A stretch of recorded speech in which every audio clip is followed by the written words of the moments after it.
제 자신의 이야기를 드리는 것을 양해해 주시고 들어주시기 바랍니다.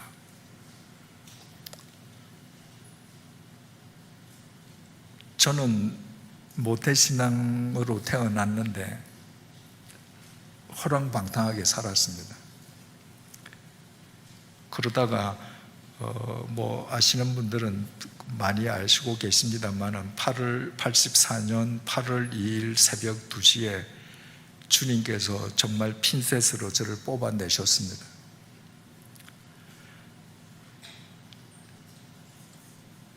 제가 제 동창들 중에서 가장 도덕적이고 윤리적이었기 때문이 아닙니다. 어릴 때부터 저와 함께 지냈던 친구들 가운데에 제가 도덕적으로 가장 타락했던 사람이었습니다. 그런데 주님께서 제 철을 통해서 저를 핀셋으로 불러내셨습니다. 아가펜 프로텐이 제게 임한 겁니다. 제가 그날 새벽에 제 지난 인생을, 주마등처럼 흘러가는 인생을 보면서 한없이 울었습니다. 그리고 제 인생길을 확실하게 변경하기 위해서 신학교로 가기로 제가 결심했습니다. 저처럼 의지가 약한 사람이 그냥 그대로 있어서는 또 옛날 삶으로 회귀할 것 같아서 내 인생길을 바꾸기 위해서 내 신학교를 가야지, 무슨 교회 목회하는 목사가 되겠다는 생각은 해보지도 않았습니다. 그리고 날이 밝아서 제 처에게 얘기를 했습니다. 내가 신학교로 내 인생길을 바꿨으면 좋겠는데 어떻게 생각하느냐고 물었더니 오래 기다렸다고 했습니다. 그 신학교로 들어갔습니다. 신학교를 졸업하기 전에 여성 문인들이 저하고 우연한 기회에 성경 공부를 하게 되었습니다. 성경 공부를 하는데 그 성경 공부하는 그 장소에 여성 문인 아닌 분들이 몇 분이 자꾸 오시는 거예요. 나중에 알고 보니까 이제 저를 선보러 오셨던 분들인 거예요. 그래서 어느 날 한 여성 작가가 저를 만나자고 하더니 당시 서울 시내에서 가장 빠르게 부흥하던 교회에서 몇 가정이 나왔는데 저하고 교회를 개척하기를 원한다고, 교회를 개척하면 어떻게 했냐고. 그래서 제가 사양했습니다. 저는 개척교회는 이 땅에 없던 교회가 처음으로 생기는 것이기 때문에 개척교회의 첫 목회자는 순결한 목회자여야 된다고 생각했습니다. 저처럼 타락하고 방탕했던 사람은 무자격자라고 생각했습니다. 그런데 그분들이 계속 저를 찾아오면서 그러면 교회는 하지 않아도 되니까 일주일에 한 번씩만 성경 공부만 좀 같이 하자고 했습니다. 그래서 그건 같이 할 수 있겠다 싶어서 저희 집 2층에서 성경 공부를 하기 시작했습니다. 시간이 지나면서 사람들이 자꾸 더 많이 와서 강남 YMCA에 교실을 하나 빌려서 성경 공부를 하기 시작했습니다. 사람들이 늘어나기 시작하면서 저한테 전화가 오기 시작했습니다. 저하고 그 성경 공부를 시작했던 그분들이 나온 교회, 그러니까 다니던 교회가 당시 서울 장안에서 가장 소문나게 부흥하는 교회였기 때문에 서울 장안에서 웬만한 지식인들은 다 그 교회에 빨려들듯이 교회 교인 수가 늘어나던 교회여서 제 주위 지인들도 상당수가 그 교회로 적을 옮기고 있었습니다. 근데 저를 아는 분들이 저한테 전화를 하는 거예요. 그 사람들하고 놀지 말라고. 그 사람들은 아주 나쁜 사람들이라는 겁니다. 그래서 전화를 받을 때마다 알겠습니다, 감사합니다, 감사합니다. 각각 다른 사람으로부터 한 10통 이상을 받았습니다. 그런데 어느 날 하루에 그 교회를 다니던 제 두 인척으로부터 10분 상관으로 똑같은 전화를 받았습니다. 그 사람들하고 안 놀았으면 좋겠다고, 모처럼 큰 결심하고 인생의 길을 바꿨는데 그런 사람들하고 놀다가 오히려 바꾼 길을 앞길을 망쳐버리면 어떡하겠냐고, 하지 말라고. 제가 다른 사람들이 전화할 때에는 그냥 알겠습니다, 감사합니다 하고 끊었는데 그날 제 인척의 전화를 받고 끊고 10분 있다가 또 다른 인척이 전화해서 똑같은 내용의 전화를 해서 그래 고맙다라고 전화 수화기를 놓으면서 내가 이분들을 위해서 교회를 해야 되겠다고 결심했습니다. 나를 아는 모든 사람들이 이 사람들하고 놀지 말라고 하면 내가 놀아줘야 되겠다. 제가 신학교 다니면서 주기철 기도탑이라고 있었는데 그 기도탑에서 기도할 때 제가 이런 기도했습니다. 주님, 저는 교회를 목회할 목사가 될 자격이 없는 거 저 압니다. 그러나 다른 사람들이 보살피려 하지 않는 사람들이 있다면 저한테 맡겨주시면 제가 그분들을 사랑하고 함께 교회하겠습니다. 이런 기도를 드렸습니다. 그런데 모두가 놀아주지 말라면 세상 사람은 놀아주지 않아도 목사는 그 사람들하고 놀아줘야 되지 않겠습니까? 그래서 저는 주님께서 제게 베풀어 주신 X의 윗부분, 그 아가펜 프로텐의 그 사랑의 빚을 사람들에게 갚기 위해서 놀지 말라는 그분들하고 교회를 할 결심을 하고 전화를 끊고 그 성경 공부하던 리더에게 전화를 했습니다. 나한테 교회하자고 제의했던 그 마음 변함없냐? 변함없다. 교회하자. 그래서 주님의 교회가 시작되었습니다. 교회를 시작하고 그분들과 함께 교회를 섬기다 보니까 전혀 나쁜 분들이 아니었습니다. 그분들은 학력이나 경력이나 신앙 연륜이나 인품적으로 전부 저보다 뛰어난 분들이었습니다. 그런데 당시에 그 서울 시내에서 가장 빠르게 부흥하던 그 교회가 건축 문제로 사소한 분란이 있었습니다. 분란이 일어나니까 이 그룹이 아유, 이 교회도 분란이 일어나는구나 하고 떠났는데 그 교회 리더십 입장에서 볼 때 분란 때문에 떠나는 첫 번째 그룹이 된 거예요. 그러니까 이 첫 번째 그룹을 나쁜 사람으로 매도하지 않으면 계속 이탈이 가중될 것이라고 생각하고 그 사람들을 정말 나쁜 사람이라고 이제 매도를 했는데 저를 아는 지인들은 그분들이 어떤 누군지도 알지 못하고 들리는 소문만으로 저한테 하지 말라고 했던 것입니다. 어쨌든 저는 그 잘못된 소문이지만 그 소문을 듣고 그분들을 사랑하기 위해서 결심하고 시작한 교회가 오늘날의 주님의 교회가 되어서 많은 분들이 그 교회에서 주님의 생명을 공급받고 있습니다. 제가 타락했던 사람이기 때문에 주님께서 제게 교회를 하게 하신다고 하면 주님께서 제게 요구하시는 바가 있지 않겠는가? 그래서 저는 내 임기를 스스로 정하자. 스스로 떠나는 목사도 이 시대에는 이제 필요할 때가 되었다. 그래서 제 임기를 10년으로 정하고 떠났습니다. 5년, 6년이 될 때까지 저하고 매일 같이 보는 주님의 교회 교인들이 안 믿었습니다. 제가 떠난다는 걸. 저러다가 안 떠나겠지. 그리고 그분들이 마음속으로 안 떠나기를 바랬고요. 7년, 8년째가 되니까 정말 가는구나. 이렇게 이제 알고 외부에도 10년이면 떠난다고 소문이 나기 시작했습니다. 그랬더니 국내외에서 담임 목사가 골석이 된 많은 교회가 제게 청빙제의를 했습니다. 그런 큰 교회들은 다 가고 싶은 목사님들이 줄을 서 있으니까 제가 갈 이유가 없죠.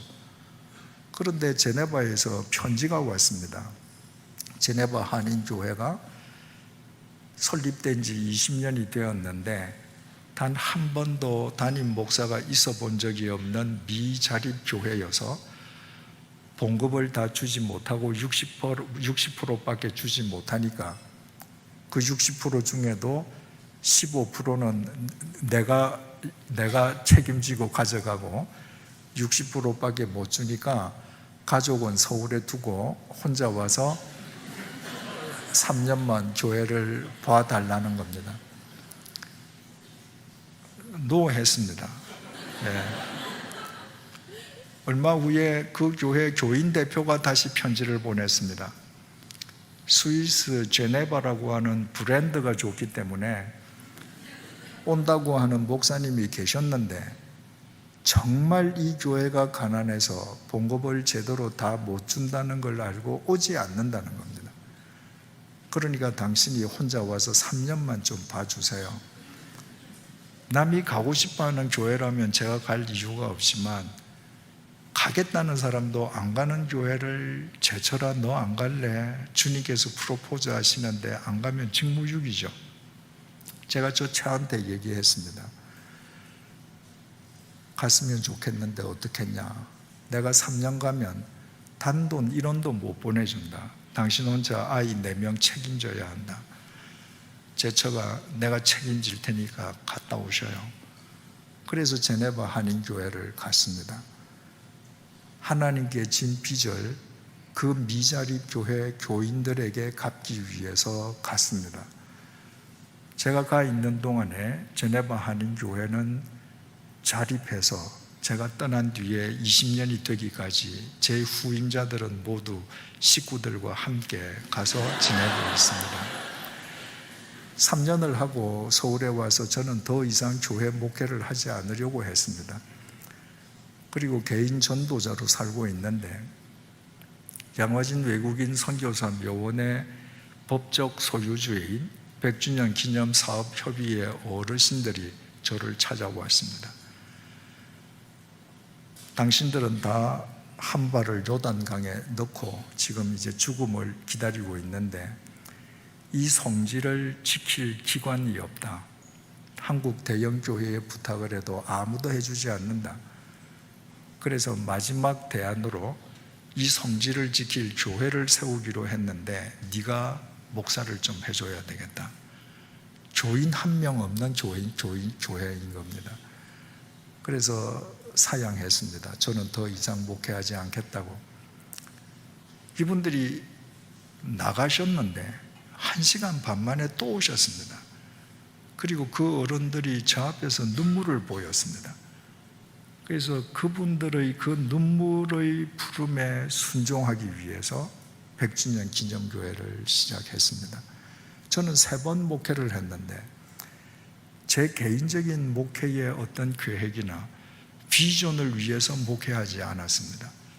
3번 다 주님께서 제게 주신 그 X 윗부분에 대한 사랑의 빛을 사람들에게 갖기 위해서 X의 아랫부분을 위해서 목회를 했는데 주님께서 3번 다 그 X의 아랫부분을 책임져 주셨습니다. 마지막으로 100주년 기념교회가 세워진 곳은 제가 살던 바로 집 옆이었습니다.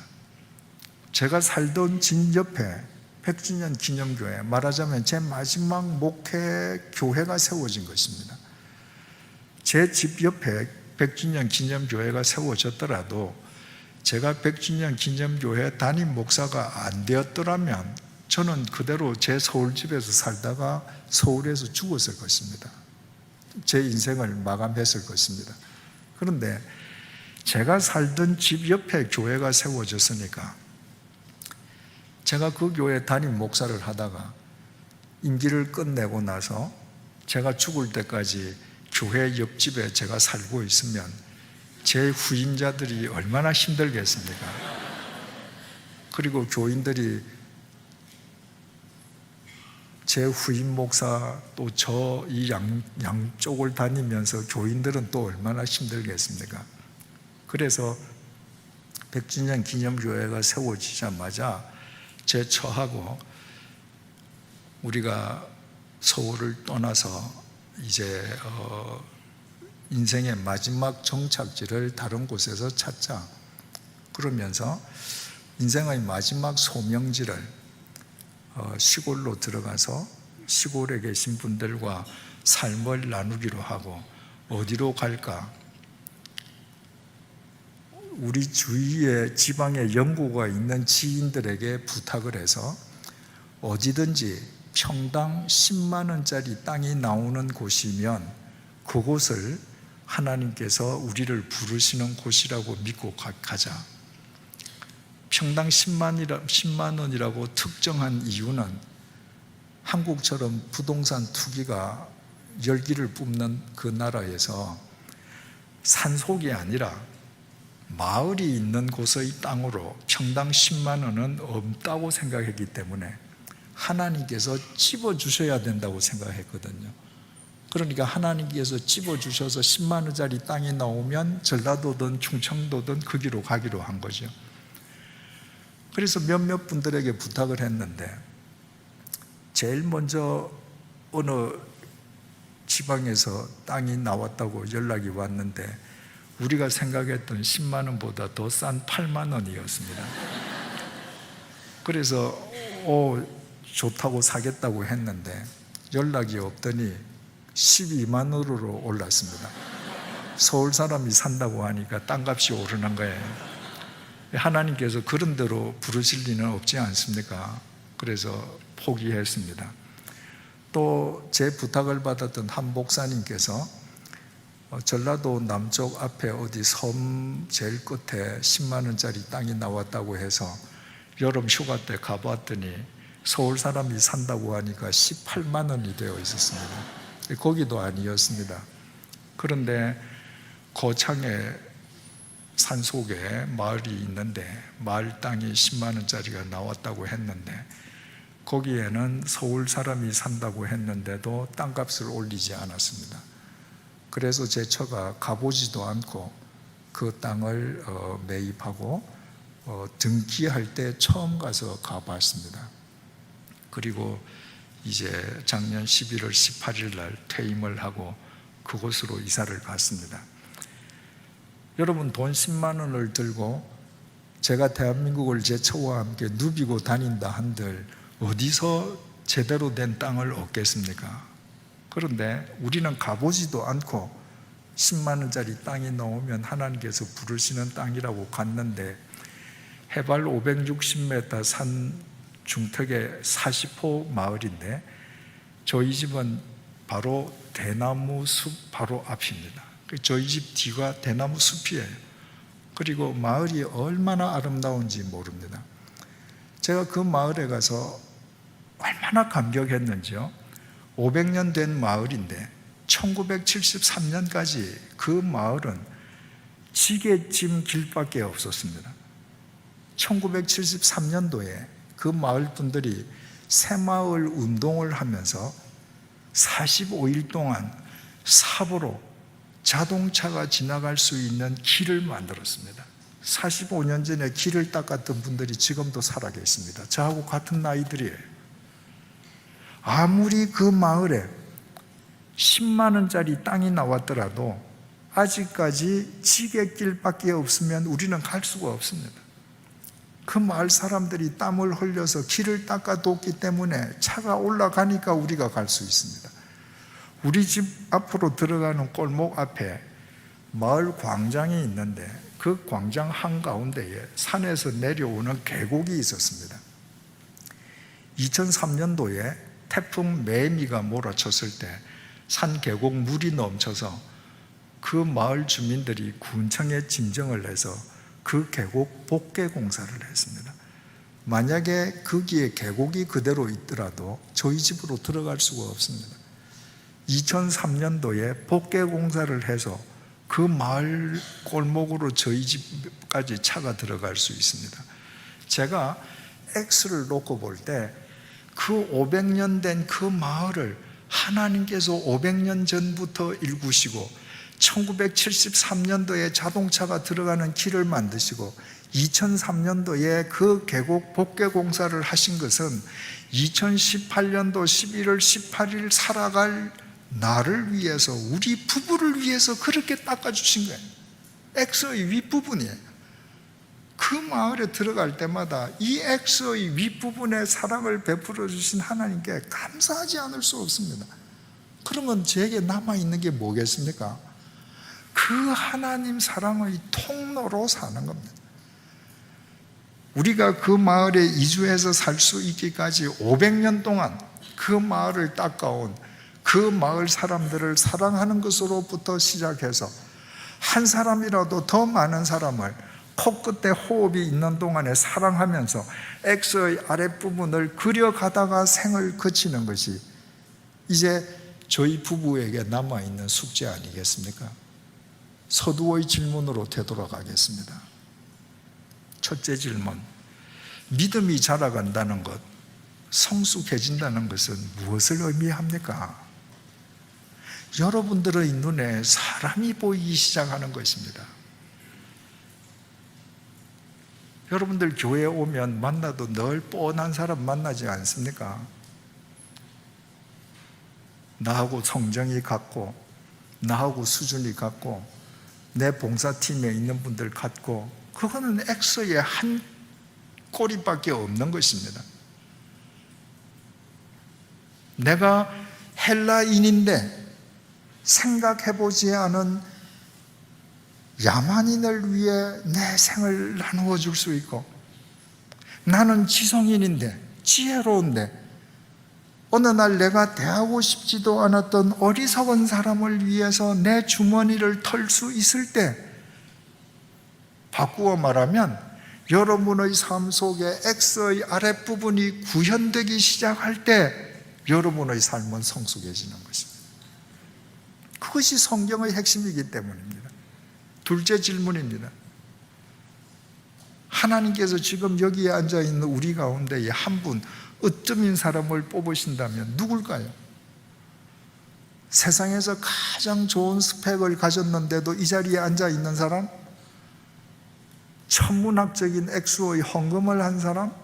아닙니다. 누구보다 큰 X를 그리고 있는 사람입니다. 바울의 X 얼마나 큽니까? 헬라인이나 야만인이나 지혜 있는 자나 어리석은 자나 한도 없이 큽니다. 누군가의 X는 X를 그리기는 하는데 좁쌀만한 X일 수도 있고, 누군가의 X는 바울만큼, 누군가의 X는 온 우주를 뒤덮는 예수 그리스도의 X를 닮아가려는 X일 수도 있고, 우리 다 X가 달라요. 그러나 주님께서 으뜸으로 삼는 사람은 네가 세상에서는 보잘것없어도, 네가 세상에서는 학력이 없어도 네 수준에서 가장 많은 사람을 위해 X의 아랫부분을 그리는 너, 그 사람, 그를 으뜸으로 삼지 않으시겠습니까? 마지막 질문입니다. 그리스도인에게 어떤 사람의 인생 말년이 가장 아름답고 행복할까요? 아까도 서두에서 말씀드렸습니다만은 경제력인 여유로움 속에서 별장도 갖고, 미국 땅 같은 데서는 요트도 갖고, 그래서 여행 다니고 좋은 것 먹고 편안하게 살다가 끝나는 것이 유복한 인생 말년일까요? 여러분, 그런 인생은 아무리 좋아 보이고 잘 먹어도 썩어 문드러지는 고기 덩어리를 위한 삶입니다. 여러분들이 평생 그리스도를 믿고 살다가 인생 말년에 고기 덩어리를 위해서 살다가 그거 썩어서 흙 한 줌으로 버리고 주님 앞에 서시렵니까? 그리스도인의 행복한 말년은 코끝에 숨이 멎는 순간까지 X를 확장시켜가는 것입니다. 내 호흡이 멎을 때까지 X를 그려가는 것입니다. 여러분, 사도행전 28장이 어떻게 끝납니까? 바울이 복음을 전하다가 죄수가 되어 잡혀서 황제에게 상소한 다음 로마로 끌려가지 않습니까? 그런데 감옥에 갇히기 전에 그 경호대장의 호의로 2년 동안 새 집을 얻어서 바울이 있습니다. 당시에 감옥에 갇히지 않고 옥 외에서 생활하는 그 죄수들은 그 로마 법에 의하면 로마 군인 한 명이 지키는데, 군인 한 명이 자기 한 손에 쇠사슬을 묶고 그 끝을 죄수 손에 묶는 것입니다. 그렇게 해서 이제 2년을 지냈는데, 우리 성경에는 셋집이라고 나옵니다. 그러니까 꼭 우리 한국의 생각대로 전셋집 아니면 사골셋집 이렇게 생각하기가 쉬운데, 그 2000년 전 당시의 구조, 당시의 생활 양식을 보면 그 돈을 내고 빌릴 수 있는 것은 로마 변두리의 헛간인 것이죠. 이게 로마 변두리의 헛간을 숙소로 삼아서 바울이 있는데, 바울이 그 헛간에서 마지막 2년을 지내는 동안에 그를 찾는 자를 다 영접하고, 이렇게 끝납니다. 바울의 인생이. 한 손이 쇠사슬에 묶여서 지금 구금 상태에 있는데 참수형을 당하기까지 자기를 찾아오는 사람들을 잘 만나서 내 신세 한탄하고, 야, 내 좀 구명운동해줘, 이게 아니라 누가 찾아오든 다 영접하고 주님에게 진 사랑의 빚을 그들에게 갚고, 내가 비록 쇠사슬에 묶인 죄수일망정 그들에게 무슨 유익이 될까를 생각하며 사는 것으로 바울의 사도행전 28장이 끝납니다. 그렇게 살아야 우리 인생이 보람된 인생으로 끝나고, 그와 같은 우리의 인생이 우리가 이 세상을 떠난 뒤에도 사랑하는 우리 자녀들에게 믿음의 이정표로 남지 않겠습니까? 사랑하는 교우 여러분, 주님에게 사랑의 빚진 자로서 그 빚을 헌금으로, 봉사로 내가 하나님께 올려드리겠다라고 생각하는 것은 X의 윗부분만 가지겠다는 것입니다. 여러분, 정말 하나님을 사랑하시고 하나님의 사랑의 빚을 줬습니까? 그 사랑을 사람에게 갚는 사랑의 통로가 되어서 숨이 멎는 날까지 X를 계속 키워가십시오.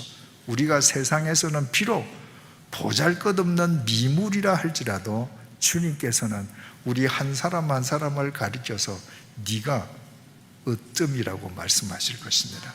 기도하시겠습니다. 주님, 내가 헬라인이나 야만인이나 지혜 있는 자나 어리석은 자에게 다 빚진 자라는 바울의 고백이 우리의 고백이 되게 해 주십시오. 우리 코끝에 호흡이 있는 동안 하나님 사랑의 종착역이 아니라 하나님 사랑의 통로가 되어 사람을 사랑하는 X의 아랫부분을 계속 확장시켜 나가게 하여 주시옵소서. 그리하여 세상에서는 비록 우리가 나중된 자라 할지라도 주님에 의해 으뜸이라고 인정받는 자가 되게 하옵소서.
아멘.